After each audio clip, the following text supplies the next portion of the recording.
नमस्कार, आप देख रहे हैं एवन उत्तर प्रदेश और मैं हूं आपके साथ आयुषी गुप्ता। बुलेटिन की शुरुआत करेंगे इस वक्त की हेडलाइंस के साथ।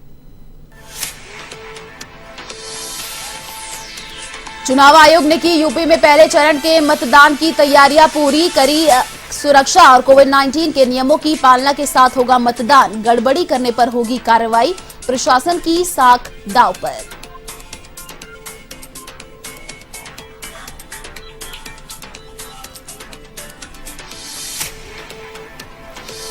प्रियंका गांधी ने जारी किया यूपी के लिए उन्नति विधान, युवा विधान और शक्ति विधान के बाद कांग्रेस का तीसरा घोषणा पत्र। किसानों की कर्ज माफी, 20 लाख सरकारी नौकरियां और 10 लाख तक के मुफ्त इलाज का वादा।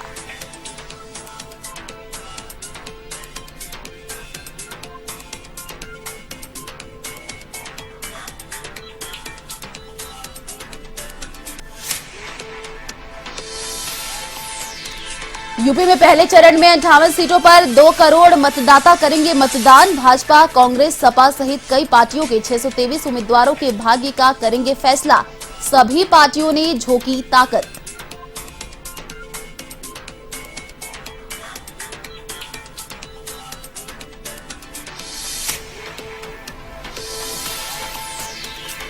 पहले चरण में सपा, बीजेपी, कांग्रेस ने उतारे कई बाहुबली। मैदान में 20% उम्मीदवारों पर हत्या, डकैती, लूट और रेप के मुकदमे दर्ज। तो ऊर्जा मंत्री श्रीकांत शर्मा, बेबी रानी मौर्य, नाहिद हसन सहित कई बड़े नेताओं की प्रतिष्ठा दांव पर।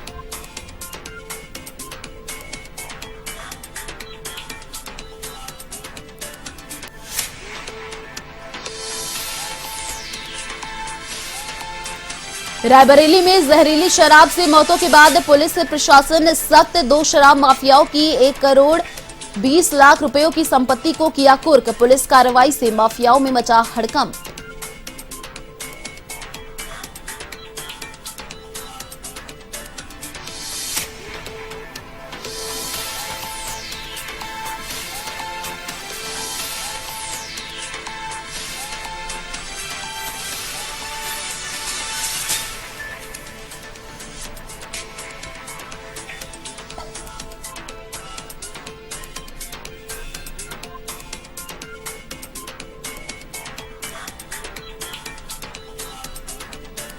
और अब खबरें विस्तार से।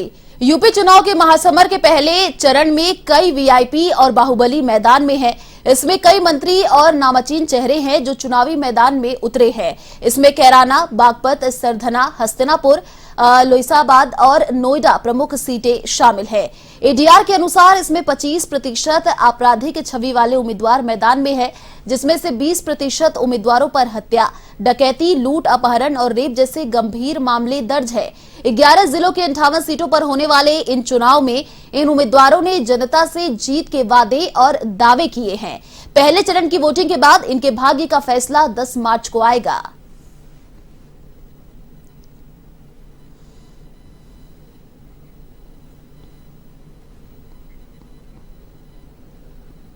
यूपी चुनावों के लिए प्रियंका गांधी ने कांग्रेस का घोषणा पत्र उन्नति विधान जारी किया।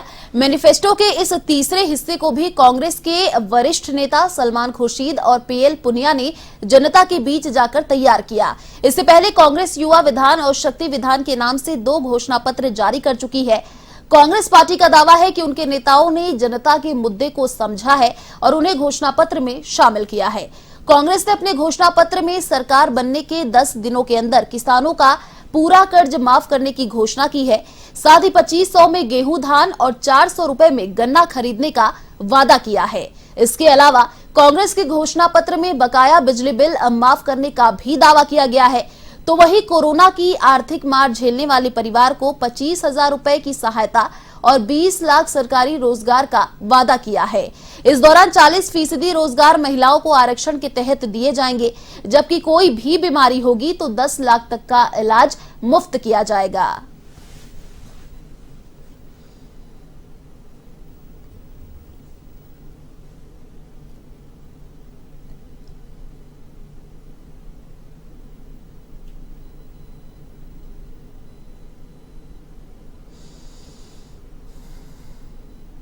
जितने भी घोषणा पत्र हमने जारी किए हैं और इनमें जितने भी सुझाव हैं वो हमें यूपी की पब्लिक से मिले हैं।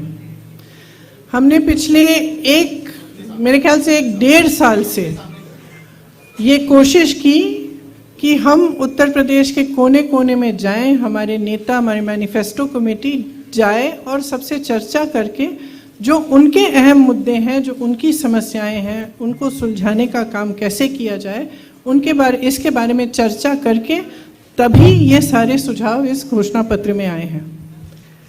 दूसरी पार्टियों की तरह हमने अन्य पार्टी के सुझाव लेकर अपने घोषणा पत्र में नहीं डाले। हमने जो भी इसमें डाला है वो पब्लिक की ही आवाज़ है। जैसे लल्लू जी ने कहा, हमने पिछले 2 सालों से बहुत संघर्ष किया, लेकिन हमारा संघर्ष पब्लिक के संघर्ष के मुकाबले में कुछ नहीं है।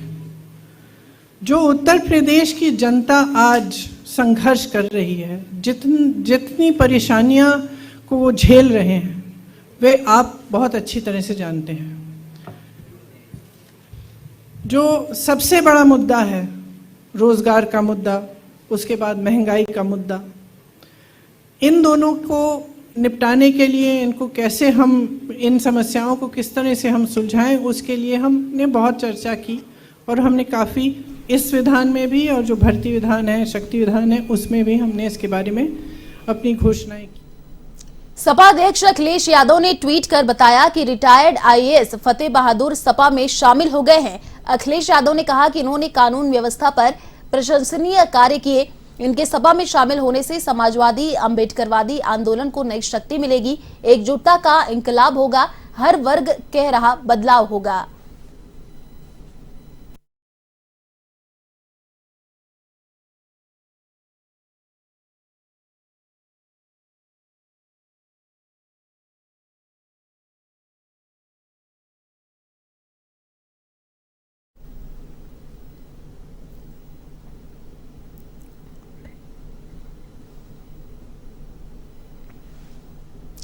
उत्तर प्रदेश विधानसभा चुनाव प्रचार को लेकर सभी दलों ने ताकत झोंक दी है। इसी कड़ी में अयोध्या के गोसाईगंज विधानसभा के राजू इंटर कॉलेज में एक कार्यक्रम के दौरान बीजेपी सांसद बृजभूषण शरण सिंह ने कहा कि मैं गोंडा की बेटी आरती तिवारी के लिए वोट मांगने आया हूं।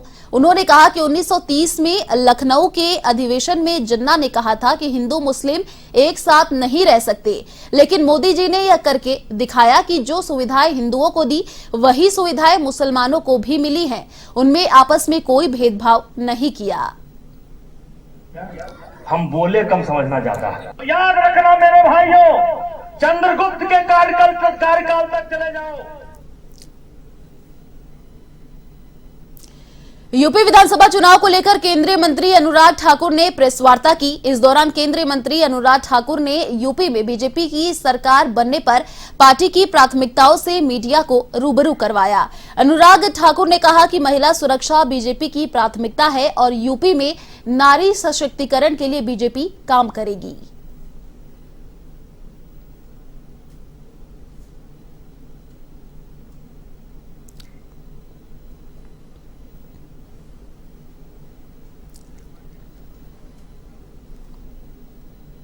हरदोई के एक रेस्टोरेंट में आयोजित कांग्रेस के प्रत्याशियों की एक संयुक्त प्रेस कॉन्फ्रेंस में कुछ प्रत्याशी बेसिक जानकारी न दे सके। कांग्रेस प्रत्याशियों ने यहां बड़े दावे किए कि वह बदलाव लाएंगे, लेकिन जब उनसे एमएलए और एमएलसी का फुल फॉर्म पूछा गया तो वो लोग बता न सके। खास बात यह भी रही कि चुनाव लड़ रहे इन प्रत्याशियों को डीएम और एसपी का नाम भी नहीं पता था। आपको बता दें कि यहां पर चौथे चरण में विधानसभा चुनाव के लिए वोटिंग होनी है। इससे पहले इन उम्मीदवारों ने अपनी बात रखने के लिए पत्रकार वार्ता की थी। में क्या काम हो?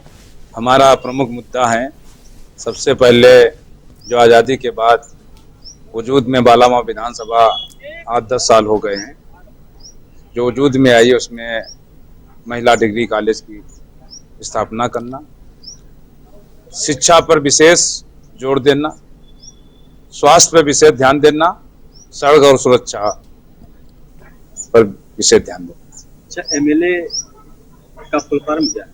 हाँ? एमएलए का full form member of assembly. अच्छा एमएलसी का हाँ MLC member of local candidate. राज्यपाल कौन है उत्तर प्रदेश? हाँ उत्तर प्रदेश के राज्यपाल राज्यपाल मैडम हैं आनंदीबेन शिक्षा मंत्री कौन है? जी शिक्षा मंत्री सतीश कौन है? द्विवेदी जी। मेरा नाम सुनीता देवी है। पूर्व सांसद बाबू किंदर लाल की पौत्र वधू है। शिक्षा मंत्री कौन है? राज्यपाल वही सारे नहीं पता। एमएलए का फुल फॉर्म क्या है? Member of legislature. एमएलसी का 58 सांडी विधानसभा से प्रतिभाग कर रही हूँ। हमारे विकास के मुद्दे हैं शिक्षा की व्यवस्था सही करना, स्वास्थ्य की व्यवस्था सही करना, बेरोजगारी को सही करना और जो हमारे क्षेत्र में खाद वितरण की बड़ी भारी समस्या है उसे सफल करना। उत्तर प्रदेश का राज्यपाल कौन है? उत्तर प्रदेश का राज्यपाल शिक्षा की बात आप कर रहे हैं, शिक्षा मंत्री कौन है? शिक्षा मंत्री अच्छा एमएलए का फुल फॉर्म क्या है? Member of legislative assembly. MLC का मेंबर ऑफ ठीक है। अच्छा हरदोई का डीएम कौन है? एसपी का नाम पता है हरदोई? क्या राज्यपाल का नाम मालूम है आपको? आप बोल रहे हैं अध्यक्ष जी, आइए बता दीजिए भैया, राज्यपाल का नाम मालूम है कि नहीं? मैं मालूम है। अरे आप देखिए, आप निर्वाचन से संबंधित कोई जानकारी सूचना हो तो आप पूछ सकते हैं। यहाँ क्वेश्चन आंसर या क्विज कंपटीशन में नहीं बुलाया गया। हरदोई का जिलाधिकारी का नाम हरदोई का डीएम अविनाश कुमार एसपी का राजेश द्विवेदी। जिला कांग्रेस कमेटी द्वारा माननीय प्रियंका गांधी जी के दिशा निर्देश में आज हरदोई की 8 विधानसभाओं पे 8 जुझारू प्रत्याशियों का पहली बार मीडिया के साथ मुखातिब हुए हैं। हमारे लिए गौरव की बात है कि काफी वर्षों का जो सूखा है कांग्रेस पार्टी का, इस चुनाव में 2022 में माननीय प्रियंका गांधी जी के नेतृत्व में जिला कांग्रेस तोड़ेगी वो सूखे को। और आप देख सकते हैं कितने सशक्त, मजबूत और प्रभावी प्रत्याशी इस बार कांग्रेस पार्टी ने दिए हैं। आशा है हम सब इस बार जरूर विजयश्री हासिल करेंगे। उत्तर प्रदेश के आगामी विधानसभा चुनाव के लिए बहुजन समाज पार्टी ने 2 विधानसभा सीटों पर अपने उम्मीदवार बदल दिए हैं। इनमें से एक यूपी के उप मुख्यमंत्री केशव प्रसाद मौर्य की सिराथू सीट भी है। इसके अलावा अयोध्या जिले की रुदौली विधानसभा सीट पर पार्टी ने उम्मीदवार बदल दिए हैं। बसपा ने 2 विधानसभा सीटों पर नए प्रत्याशियों का ऐलान किया। इसमें 5वें चरण की सबसे हॉट सीट कौशाम्बी जिले के सिराथू में अब मुनसब अली को उम्मीदवार बनाया है। इससे पहले यहां से संतोष कुमार त्रिपाठी को टिकट दिया गया था। वहीं अयोध्या जिले की रुदौली विधानसभा सीट से बसपा ने अब अब्बास अली जैदी को प्रत्याशी बनाया है, जबकि इससे पहले इस सीट से एहसान मोहम्मद उर्फ चौधरी शहरयार को टिकट दिया गया था।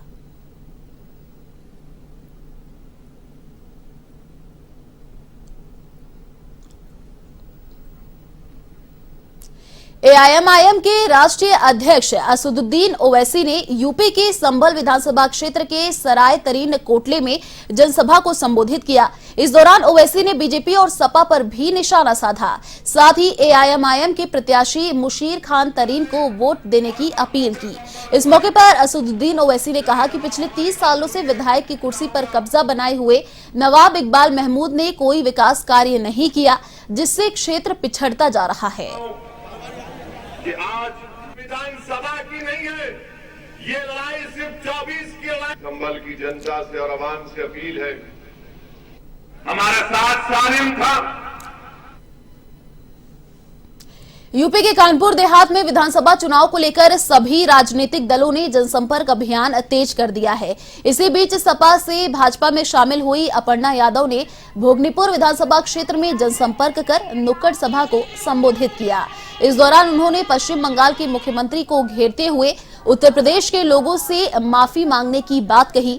भोगनीपुर विधानसभा में भाजपा प्रत्याशी राकेश सचान के समर्थन में वोट की अपील करने पहुंची भाजपा नेत्री अपर्णा यादव ने सेलपुर गांव में लोगों को संबोधित किया। उन्होंने 2022 में भाजपा को जिताने की अपील की।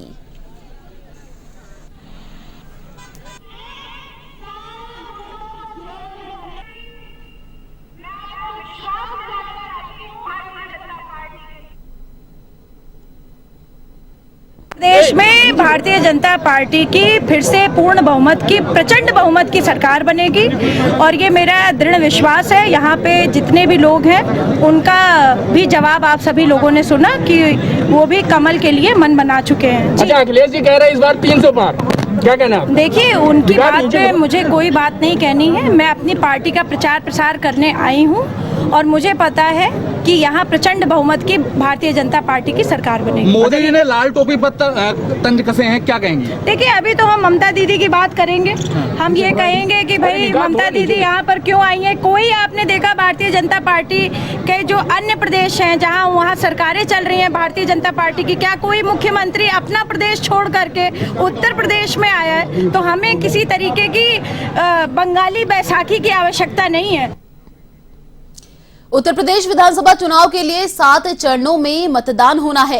इसका पहला चरण 10 फरवरी को होगा। सत्ता के संग्राम के पहले चरण में 58 सीटों पर वोटिंग होनी है। इसमें वेस्ट यूपी, एनसीआर और ब्रज क्षेत्र के 11 जिलों में 623 उम्मीदवार मैदान में किस्मत आजमा रहे हैं।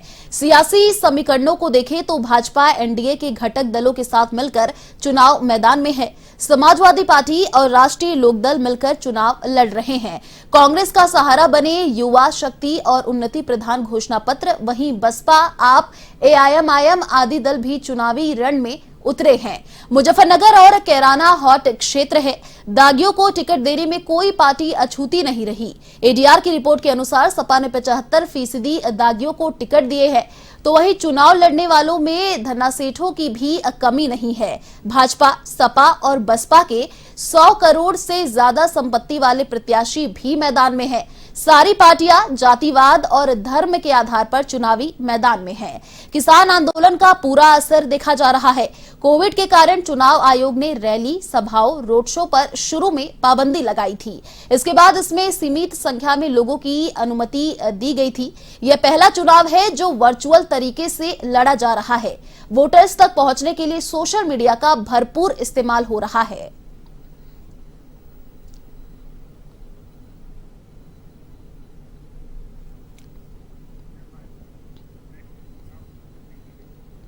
लखनऊ में भारतीय उदय निर्माण पार्टी के राष्ट्रीय अध्यक्ष केडी शर्मा ने अपने समर्थकों के साथ पश्चिम विधानसभा के प्रत्याशी कायम रजा खान के समर्थन में उतरे और अपने समर्थकों से इस बार बीएसपी के प्रत्याशी खान को जिताने की अपील की। एक सवाल के जवाब में केडी शर्मा ने बताया कि केवल पश्चिम विधानसभा के प्रत्याशी कायम रजा खान को हम समर्थन दे रहे हैं।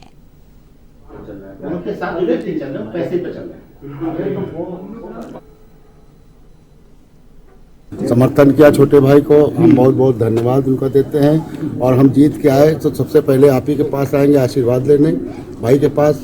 और जनता का देखिए हम सहयोग हमारे साथ है, भाई का हमारे साथ है, तो अल्हम्दुलिल्लाह हम बहुत आगे बढ़ेंगे। भाजपा में गया, अपना संगठन बनाया। संगठन में लगभग 1.25 लाख पदाधिकारी उत्तर प्रदेश में केवल हैं। संगठन मेरा 19 प्रदेशों में पूर्ण रूप से सक्रिय है।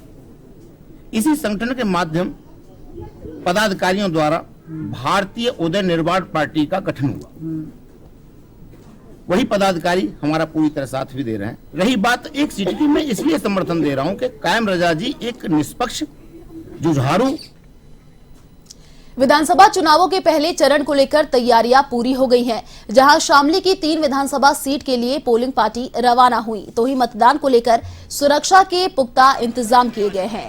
पैरामिलिट्री फोर्स, पीएसीसी, स्थानीय पुलिस को भी लगाया गया है। इसके साथ ही 20% संवेदनशील मतदान केंद्रों पर अतिरिक्त फोर्स लगाई गई है।